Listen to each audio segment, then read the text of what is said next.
And we've been joined by Joyce Mwangi. We are asking you tonight, how do we take care of families who've lost a baby, maybe through a miscarriage or a stillbirth or infant loss? How do we take care of those families who've lost a baby through miscarriage or stillbirth?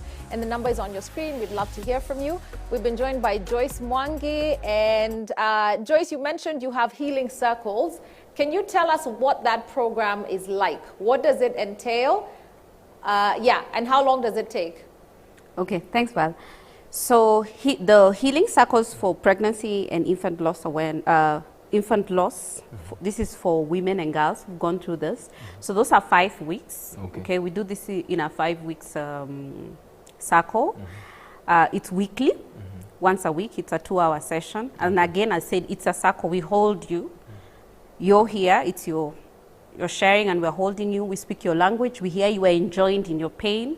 We're enjoined in your grieving, and we want to walk with you. So you do the same, for everybody in the circle. So this is 5 weeks, and again, it's for women and girls. And yeah, have I missed something? No, I don't think so. But my question. You had mentioned that you start with what happened. Oh, yes. Why did you're taking me through some steps? Yes. Yeah. So we're looking at what happened. Who am I after this? I'm mixing them up, but it's what happened, where this happened, when this happened, what happened to me, and then how this happened, and who am I after this has happened to me. So this is what we cover in the 5 weeks. Yeah. Okay. And so, if for example, I know somebody watching would like this kind of support, how do they go around? Do they pay for it? Is it something that so the sessions are 2,500 per session, which is a 2-hour session. So that's 2,500 per week. And we do this for 5 weeks. Okay, so we have a website. It's integratedliving.co.ke. And you can choose this. So we have different things that we do there. So we call them journeys. So this is one of the things that we do. The healing circle is something that we do there. So you just join in. We have a number there. We have an email. You just call us or SMS us, or even you can refer your friend. Because most of the women and girls that I have had, it's people like you call me. So like you call me, okay, Wanjiku, my friend or my sister or my wife or my cousin, this is, I don't know even what to do. Like, where do I start? And then now, first, of course, we calm you down. We're like, please don't say Romans 8:28. Don't go and tell them they are in a better place. They'll get other. Don't say such things, okay? Silence is good. If you don't know what to say, just be silent. And then now, we also now work with this other person, the person who has experienced the loss. Yeah. Okay. I think that's absolutely, that's the kind of support that everybody needs. Yeah. When I hear you say that, and I think we have 47 counties in this country, and we are a population of about 50 million or so people. You, with all your best intentions, will probably not be able to reach as many people who need this kind of support. And so I'm just thinking, what is the possibility that government can step in and create this sort of support? Because I know for a fact that a lot of these cases are underreported. Yes. There's not much in way of statistics around these, pregnancy and infant loss. What do you think the government could be doing more to create more healing circles and spaces for women? I think this is now me thinking widely. This is a blank check. Say, they're watching. Oh, they're watching. Blank check. Hello, $1 million. Okay, so the social services, it trickles down. There are people going down. You know who lives where, who has gone through what, who goes to what clinic, and all the programs that we have for women. So, if this woman was coming to the clinic, she was pregnant, okay? So she started clinic. Now she's not coming because she's not pregnant, because she had, a miscarriage. Or this woman has had a stillbirth, or this woman got a baby, and then now there's an infant loss. So there's awareness. It's known, just that it's hush. I think at that level, if through the same systems that you're using, like for clinics, those same people, if they could be like given the knowledge, because they're on the ground, you see, if they could get the knowledge, the training, that this is what happened. You had this mama XYZ, girl XYZ that was coming for clinic, then she dropped out. Why? She had a miscarriage, or there was a stillbirth, or there was an infant loss, okay? So you don't just let them go and continue with the pregnant ones. you also have this other, you know, office that now you help these ones. And this is what you do. So if this is a miscarriage, you help this person, whether they need continuous like medical, is there a medical reason why this miscarriage happened, or did it just happen? Okay, that if it didn't just happen, maybe how can you support them? You know, how can you give them like counseling, or how can you put them in a circle of other women and girls who are like them, or in families who have gone through the same loss to support them? Okay, if this is a stillbirth, what happened? So you see, investigative, you're checking what happened, was it negligence or did something happen? And then you follow up case by case, and then you put them in, because the people are there and you know they're there. I think what happens with most of these places, especially Mashinani, they want you when you're pregnant, okay? When you're pregnant, we're going to follow you. We're going to ensure you're getting your tetanus. We're going to ensure your child has the proper booklet. But as soon as you're not pregnant, we're done with you. Yeah, like that's you're not our business. Yeah. But you are, because these women and girls, the services they need are still within the same umbrella body that caters for women who are pregnant. Like when you get a miscarriage, stillbirth, you are in the maternity ward. I was in the maternity ward. That's where everything is happening. So this one is giving birth and you're losing in the same ward. So why would you now put me in the same ward, but then now when I'm no longer, you know, now you wash your now, hands off, yeah, okay, like now you, no, it's also very, so if we could just start at that level, the same follow-up that you do for the pregnancy, do for why and the people who lost them, just, you know, put them in the circles at that level. Right. Okay, I but I think it's training that is needed, especially for the nurses, the caregivers, the midwives, and they already have the medical knowledge. It's maybe just the care for the people who have had a loss. Yeah. Absolutely. Valentine? Actually, I was going to dive into Valentine's Weekly, but I think Joyce should have a hard-hitting fact moment. Yes, Mike, you had a question. Oh yeah, no, absolutely. I want to ask, because because of time, when you have this sort of experience, it's a very, very close and personal experience. It is. I just want you to once again tell our viewers and those watching, maybe those who may have gone through this, what is the best way to form an ecosystem of support around a woman or a family that is experiencing pregnancy and infant loss? Like very practical things. Yeah, that's a good question. Yeah. I think number one is acknowledge it. Because for most people, again, because of the discomfort, they're like, we don't even want to mention that you used to be pregnant or you were pregnant. We don't want to mention that you had a name for this baby, you know. We just want to pretend that it never happened. You know, that's the way we are going to deal with this. No.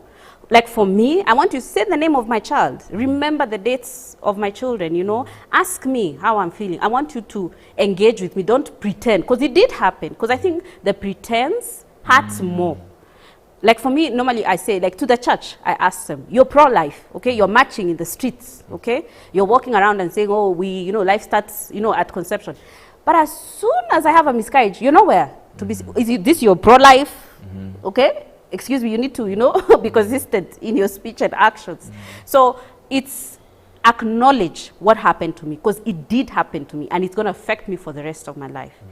Then put yourself in spaces where you learn how you can be of support and help to me. Don't pretend that you do, because you don't know. Maybe you've not had this experience before, so you're shocked, you're there, you're stunned, you don't know what to do.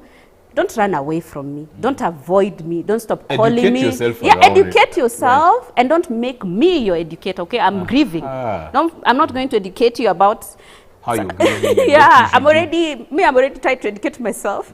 And that's a gift you give me. Educate yourself. Learn what to do, to work with me. Things not to say, ways not to behave, just especially care. Words can be very painful.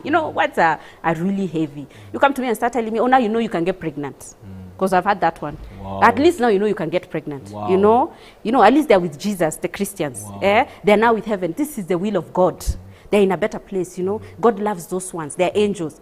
Really, are you comforting me? You're in my soreness, you're just so learn how to grieve with me. So educate yourself as I educate myself. That's a gift you give to the person. And then don't disappear. Don't stop calling me. Don't now form gossip corners about me. Don't form theories. And then start discussing, maybe it was. No, it's me. I'm here, okay? So see me and and let's have this conversation. If you have ideas, come and tell me, have you, because that's also something I do. Because of my experience, I'm like, okay, we're in this process. What have we eliminated? What have we seen is, we're not doing myths or gossip, we're asking direct questions. Are you comfortable to go in this direction, or do you want still some space before we discuss this? So just centering, really forming a circle around this person and centering them. Also just basic things. I need food, okay? Absolutely. Maybe I have other children, okay? They need to be taken to school, they need to be clothed, you know? People have myths. House girls disappear when they start like, oh, wana maneno, sitaki, you know? Just be practically present for me. Meet my physical needs, okay, as you learn how to meet my emotional and mental needs. Because the physical needs you can meet.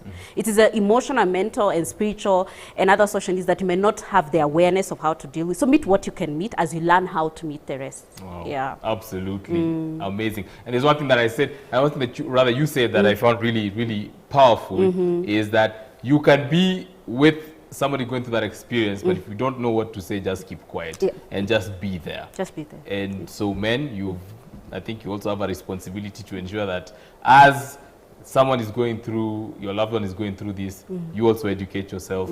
You don't grieve the same way, so give each other space and time and the opportunity to grieve in the way that you grieve, understand one another, but most importantly, communicate. Yeah. All right. Thank you so much, Joyce. Thank you for having me. And that's been such an amazing conversation. And I wish you just all the best in spreading this gospel, and I want to hear these healing circles in 47 counties all across Kenya. And we'll definitely pray for that to happen. Thank you. And government, you're listening, so andika your check. All right. So now it's time for Valentine's Weekly.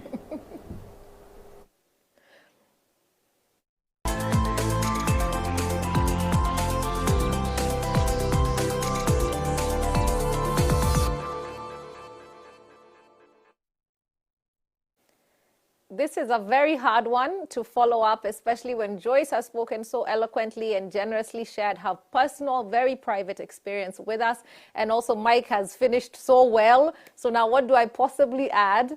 I'll share an experience I had a few years ago. I went for a funeral that a couple had decided to have.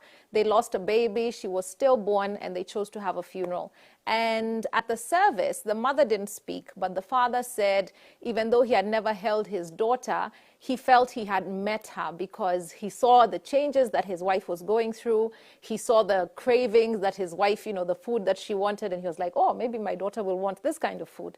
And he had dreams, he had a name. As Joyce has very poignantly pointed out, the loss of a child is the loss of dreams. You create space in your heart, in your life, in your family for this person, and you're all excited to meet this baby, and then, things take a turn. So I think as we hear about families and of women who've lost a baby, lost a child, it's very easy to focus on the mom. It's very easy to focus on the woman because even as Joyce was pointing out, the loss is physical, it's emotional, it's also mental.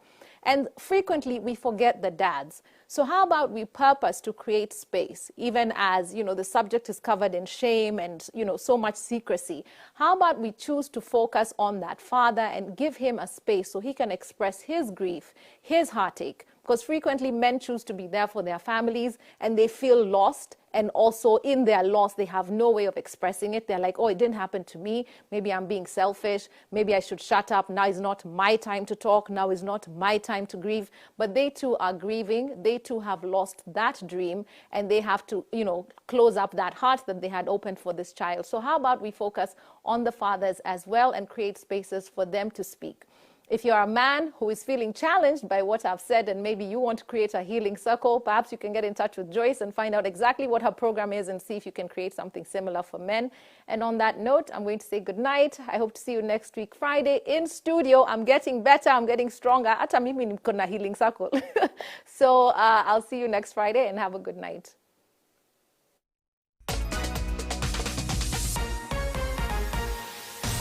It's all systems go for the Safari 7 starting tomorrow.